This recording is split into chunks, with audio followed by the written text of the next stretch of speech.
Amados irmãos, a paz do Senhor. Aqui quem fala é o irmão Rafael Augusto, da IEPBC sede. Desde já agradeço o convite feito pelo pastor Gedeon Júnior, o qual pediu para que eu e mais alguns outros jovens trouxéssemos uma breve palavra, a fim de edificar os irmãos da igreja e, em especial, todas as mães que congregam conosco. Bem, irmãos, inicialmente eu tentei analisar os textos da Bíblia que trouxessem histórias de mulheres que foram mães. Porém, o Senhor me prendeu na história de duas mulheres, que necessariamente não nos chamam a atenção pelo fato de terem exercido a maternidade. Pelo menos a Bíblia não nos relata esse fato. Até porque a palavra do Senhor traz poucas coisas sobre elas. Porém, ao mesmo tempo, não coisas insuficientes para nossa aplicação pessoal. Já que na história dessas mulheres, nós encontramos alguns atributos que qualquer mãe virtuosa possui, ou ao menos gostaria de possuir. E eu vou mais além, irmãos, quando eu digo que qualquer irmão em Cristo também gostaria de possuir. Amados irmãos, eu estou falando de duas mulheres que moravam numa pequena aldeia, num vilarejo que ficava a cerca de 3 quilômetros de distância de Jerusalém, no encosta do Monte das Oliveiras, caminho para Jerusalém para quem vinha de Jericó. Eu estou falando, irmãos, de Maria, da aldeia de Betânia, Marta, sua irmã, ambas também irmãs de Lázaro. Para que nós entendamos quem era Maria e quem era Marta, eu gostaria de ler com os irmãos, lá no Evangelho de Lucas, capítulo 10, a partir do versículo 38. Se você estiver com sua Bíblia, abre aí comigo, vamos ler. Diz assim a palavra do Senhor, Lucas 10, versículo 38, a partir do 38. E aconteceu que, indo eles de caminho, entrou Jesus numa aldeia. E certa mulher, por nome Marta, o recebeu em sua casa. E tinha esta uma irmã chamada Maria, a qual, assentando-se também aos pés de Jesus, ouvia a sua palavra. Marta, porém, andava distraída em muitos serviços, e aproximando-se disse: Senhor, não se te dá que minha irmã me deixe servir só? Diz-lhe que me ajude. E respondendo Jesus disse-lhe: Marta, Marta, estás ansiosa e afadigada com muitas coisas, mas uma só é necessária. E Maria escolheu a boa parte, a qual não lhe será tirada. Amém. Até aí, irmãos. O texto de Lucas, queridos, ele é fantástico. Ele nos traz informações suficientes para que nós possamos construir e imaginar essa cena em nossas mentes. E eu imagino Jesus ali com mais uma comitiva de 12 discípulos e provavelmente mais alguns ali que acompanhavam o Mestre. O texto não diz, mas eu imagino que Lázaro, o amigo de Jesus, poderia também estar ali. E Jesus, reunido ali com todos, começa de repente a ensinar a seus discípulos como de costume. E, queridos, a primeira coisa que eu queria destacar aqui é exatamente algumas características de Marta. Porque, irmãos, Marta recebe Jesus em sua casa. E receber Jesus em sua casa demonstra que aquela mulher reconhecia a importância daquele homem. Demonstra respeito, hospitalidade da parte dela. Era comum em toda a cultura judaica da época aquela hospitalidade. E ainda, certamente, irmãos, Marta deve ter ficado muito feliz, afinal, Jesus, o Messias prometido, tinha adentrado em sua casa. Mas algo me chama a atenção. Diante de quem estava ali, irmãos, Marta começa a trabalhar de repente. Começa a se agitar. Era como se a forma que ela tivesse encontrado de honrar a Jesus fosse fazendo muitas coisas, fosse no serviço. Eu imagino Marta caminhando de um lado para o outro, pegando bebidas, fazendo a comida, servindo a comida, limpando a casa e o que mais fosse necessário para que todos aqueles homens, e principalmente Jesus, se sentisse confortável. Irmãos amados, Marta é o exemplo de uma mulher dinâmica, de uma mulher enérgica. Marta é a representação do que é ser mulher, já que ela conseguia fazer 1000 coisas ao mesmo tempo e fazer tudo com excelência. Marta, queridos, é a representação de uma mulher zelosa, que encontra no trabalho a sua forma de contribuir. Muitos pregam como se Marta fosse a representação do que não fazer na obra de Deus. Mas, irmãos, não se enganem. A obra de Deus precisa de Martas, porque elas são exatamente aquelas pessoas que colocam a mão na massa, que arregaçam as mangas, que partem para o trabalho na obra de Deus, que se dedicam a construir, a fazer e a operar. Pare agora por um momento. Pense, meu irmão, em quantas Martas existem em nossa igreja. Mulheres e mães dedicadas, que se esforçam para trabalhar para Jesus, que visitam irmãos em situações delicadas, visitam os enfermos, ajudam aqueles que estão com dificuldades financeiras, mulheres que estão dispostas a trabalhar para Jesus e para o seu reino, aquelas que estão sempre querendo embelezar a igreja, auxiliar aonde quer que seja ali no retiro dos jovens, seja no congresso dos homens ou das crianças, dos adolescentes, mulheres que querem trabalhar. É o próprio Jesus quem declara lá em Mateus capítulo 9, versículo 37, que a seara é grande e os trabalhadores são poucos. E ele conclui assim no versículo 38, rogai, pois, ao Senhor da seara que mande trabalhadores para a sua obra, para a sua seara. Irmãos, eu louvo ao Senhor por cada mãe que congrega conosco, porque cada uma delas é uma trabalhadora esforçada. Mães da nossa igreja, assim como Marta, vocês são muito valorosas. Já, irmãos, quantas irmãs que nós conhecemos abriram as portas de suas casas para Jesus, no sentido de o receberem em suas casas, e foram além porque ensinaram seus filhos a serem também ativos na casa de Deus, porque através da sua insistência na oração, no pregar da palavra, o Senhor salvou a muitos da sua família e da sua parentela. As mães da nossa igreja mostraram que trabalhar na obra do Senhor, ajudar nas crianças, nos adolescentes, na mocidade, nos senhores, nas senhoras, são coisas muito maravilhosas. Elas têm nos ensinado que o trabalho no Senhor não é vão. Na certa, queridos, Marta pensou que aquela não era qualquer visita. E basta nós pararmos um pouco e analisarmos principalmente aqueles que nasceram em lares cristãos. Irmãos, de onde vem a nossa reverência com as coisas de Deus? Pense um pouco. Senão dos ensinamentos de nossos pais e principalmente de nossas mães.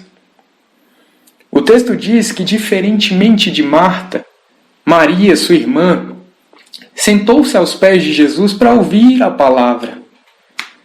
E diante dessa situação, Marta fica um pouco incomodada e pede para que Jesus fale com Maria, para que sua irmã possa ajudá-la. E a resposta de Jesus, queridos, ela é fantástica.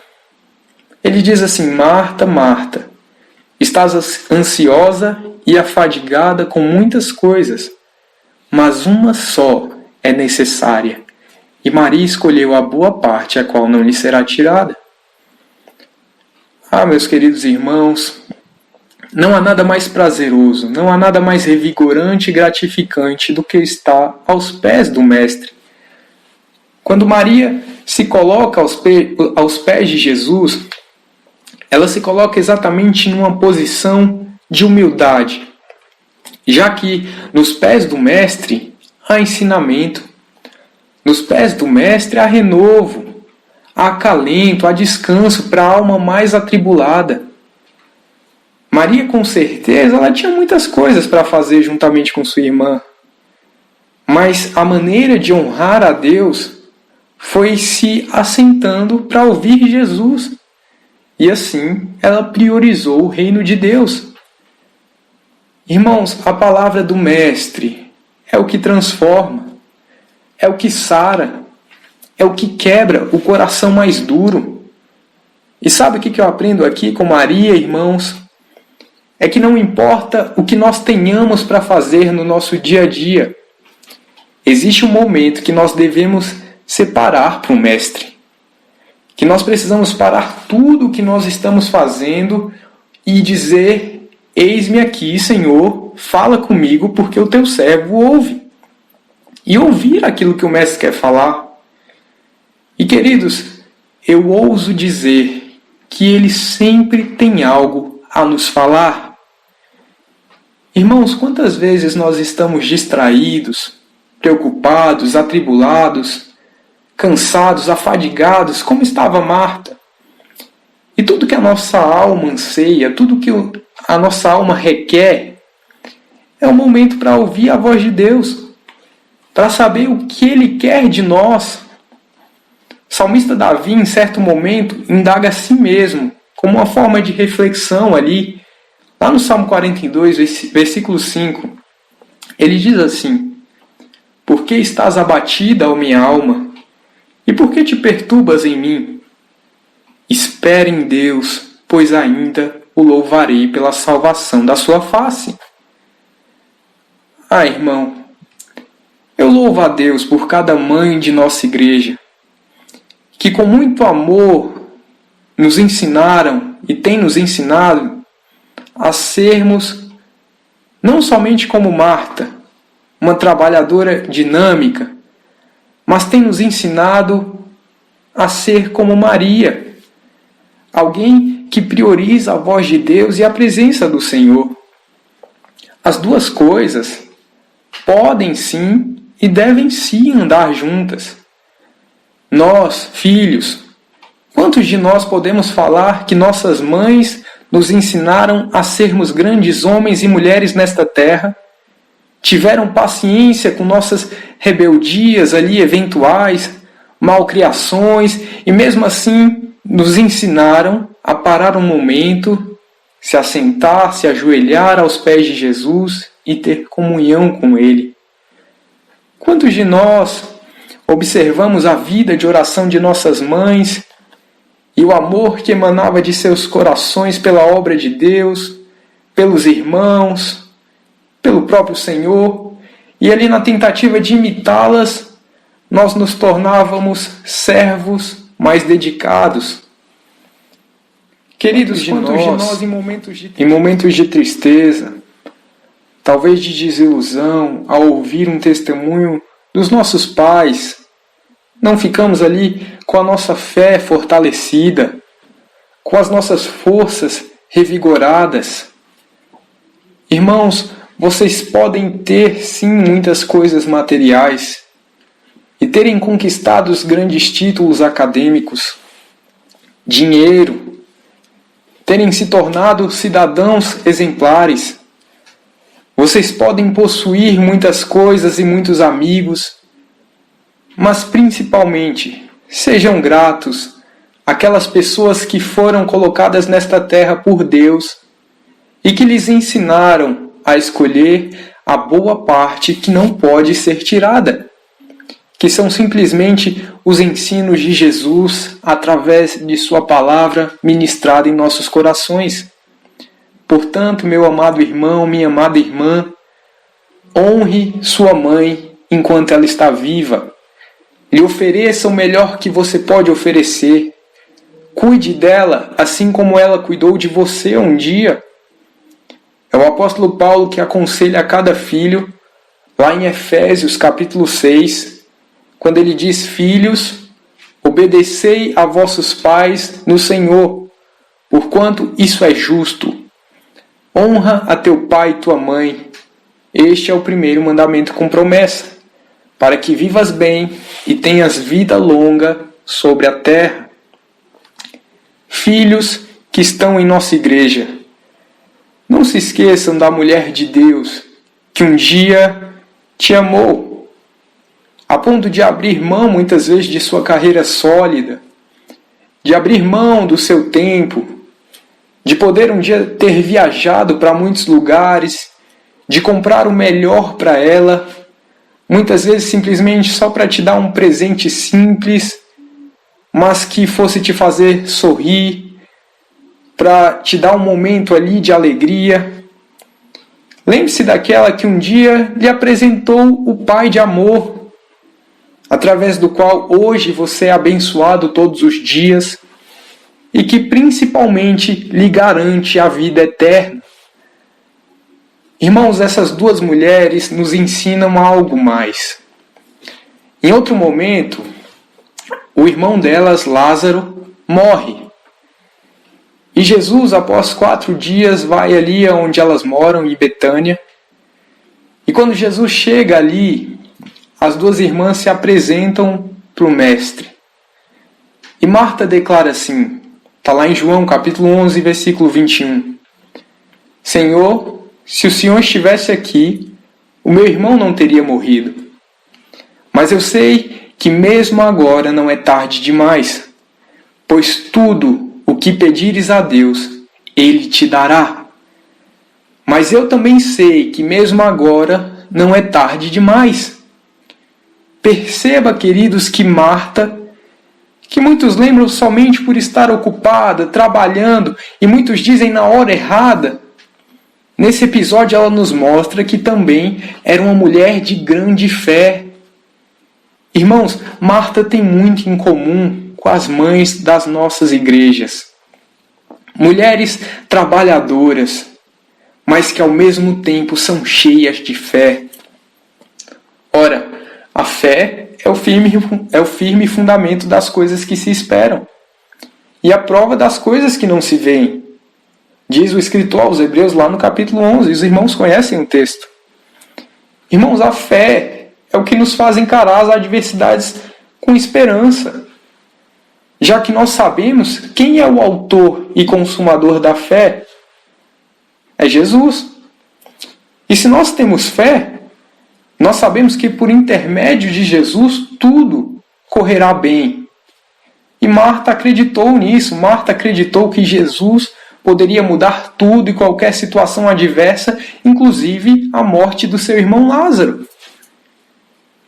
Irmãos, e principalmente minha irmã, continue orando e perseverando na fé pelo seu filho. Até mesmo aqueles que muitas vezes parecem estar tão distantes e tão longe da casa de Deus, das coisas do Senhor, que da mesma forma que Marta disse a Jesus, mas eu sei que mesmo agora não é tarde demais, pois tudo que pedires a Deus Ele te dará, um ato de fé e submissão, que você possa continuar crendo no agir sobrenatural do Senhor. Confie nele. É Tiago quem diz, no capítulo 1, versículo 6, peça, porém com fé, sem duvidar, porque aquele que duvida é semelhante à onda do mar, levada e agitada pelo vento. Irmãos, eu queria que nós agora voltássemos um pouco a nossa atenção para Maria. A mesma que estava aos pés do Mestre para aprender, agora se apresenta de uma maneira diferente. Diz o texto de João, capítulo 11, a partir do versículo 32, que Maria lançou-se aos pés de Jesus, dizendo, Senhor, se estivesse estado aqui, o meu irmão não teria morrido. E quando Jesus viu Maria chorando, a Bíblia diz que ele se comoveu, que ele sentiu forte emoção. E Jesus pergunta, onde é que ele está sepultado? E as pessoas que estavam ali disseram assim, vem ver. E o versículo 35 diz assim, e Jesus chorou. Ah, mães da Brasil para Cristo. Muitas vezes o problema é tão grande. Muitas vezes o seu filho parece tão desinteressado e tão distante das coisas do Senhor e das coisas de Deus. A tua família está uma bagunça, parece perdida. E é triste dizer, mas nem todas as mães passarão esse Dia das Mães tão alegres por conta desse aparente caos em seus lares. As bases parecem que estão desmoronando, as colunas parecem não existir mais, e elas têm chorado e reclamado. Mas eu te pergunto, minha irmã, assim como Maria, você já experimentou chorar aos pés do Mestre? Eu não estou falando de chorar para o seu marido, de chorar para a sua amiga, para o seu amigo. Não, irmãos, é chorar nos pés do Mestre. Porque o texto diz que o choro de Maria comoveu Jesus. Sabe por quê, irmãos? Porque o nosso Deus é um Deus compassivo, que olha para a nossa tristeza. Muitas vezes nós colocamos o Senhor num lugar muito distante, o qual Ele não quer estar. Quando na verdade a nossa relação com o Mestre precisa ser de proximidade, a ponto de nós confiarmos que Ele contempla e que se importa conosco. A mesma Maria que entendeu que não havia outro lugar para aprender a não ser nos pés de Jesus, entendeu agora que não havia outro lugar para chorar a não ser nos pés de Jesus. Sabe, irmãos, o choro é a expressão mais íntima da alma cansada, do coração partido. Quem chora na presença de Deus geralmente se apresenta sem máscara, sem disfarces. Irmãos, eu vou lhes contar um breve testemunho que aconteceu comigo. Em um certo momento da minha vida, eu queria fazer um determinado curso superior. E esse curso ele era muito caro, até hoje é. E a única maneira de eu entrar era por meio de uma faculdade pública. Irmãos, eu estudei muito para isso. Eu estudava mais de 8 horas por dia. Mas principalmente eu orei muito para Deus me abençoar. Eu servia ao Senhor. E já haviam se passado 3 anos que eu tentava ingressar e nunca passava. Eu já tinha feito cerca de 8 provas ali em faculdades públicas de Brasília e fora de Brasília. Mas quando eu não passei no vestibular número 9, irmãos, eu desmoronei. Porque eu tinha certeza que eu iria passar. Irmãos, sabe quando o choro vem na garganta? Pois é, irmãos, ele veio e eu segurei o choro. Eu vesti ali a primeira roupa que eu achei no guarda-roupa. Minha mãe perguntou ali para onde que eu estava indo. Eu só disse assim, mãe, eu vou na igreja. E eu saí. Acho que ela nem se lembra disso. Irmãos, eu moro a cerca de 3 quilômetros da igreja. Na época eu não dirigia e eu nunca cheguei tão rápido na igreja. Chegando lá eu pedi para o irmão Marcelo na época abrir lá os portões, abrir o templo menor. E sabe, irmãos, naquele dia eu me ajoelhei ali num banco e eu só sabia chorar. Irmãos, eu me derramei. Eu me lembro de dar pequenos socos nos bancos e falava assim, Senhor, Tu sabes, Senhor, Tu me contemplas. E eu chorava e falava em línguas. Irmãos, depois disso, depois desse momento, eu me levantei reconfortado. Sabe quando você sente que está pronto para outra? Pois é, irmãos, eu estava pronto para outra. Eu fiz mais um vestibular e eu passei para a honra e glória do Senhor, como muitos sabem. Em uma faculdade que a mensalidade custa aí na média de 10 mil reais, hoje eu não pago nada. Sabe por quê, irmãos? Porque a Bíblia diz no Salmo 51 que os sacrifícios que agradam a Deus são um espírito quebrantado, e um coração quebrantado e contrito Deus não desprezarás. Portanto, mães, não desistam dos seus filhos. Se necessário, continue lutando por ele, chorando por ele, se humilhe aos pés do Senhor, se apresente sem máscaras, e você verá o que Deus irá fazer na vida dele, da sua família e de quem mais você colocar diante de Jesus em oração. E é você que daqui a uns anos estará glorificando o nome de Jesus por aquilo que ele terá feito na vida do seu filho. Creia nisso. Irmãos, essa foi a mensagem que o Senhor colocou no meu coração. Eu espero que o Senhor tenha falado com os irmãos e trazido uma mensagem de esperança e fé para as mães de nossa igreja.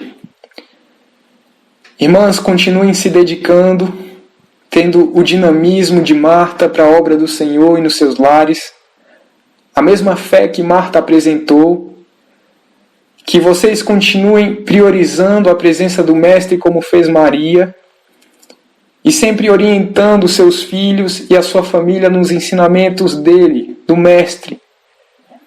No mais, queridos irmãos, Deus vos abençoe. Um excelente dia das mães para todas as mães e um grande abraço.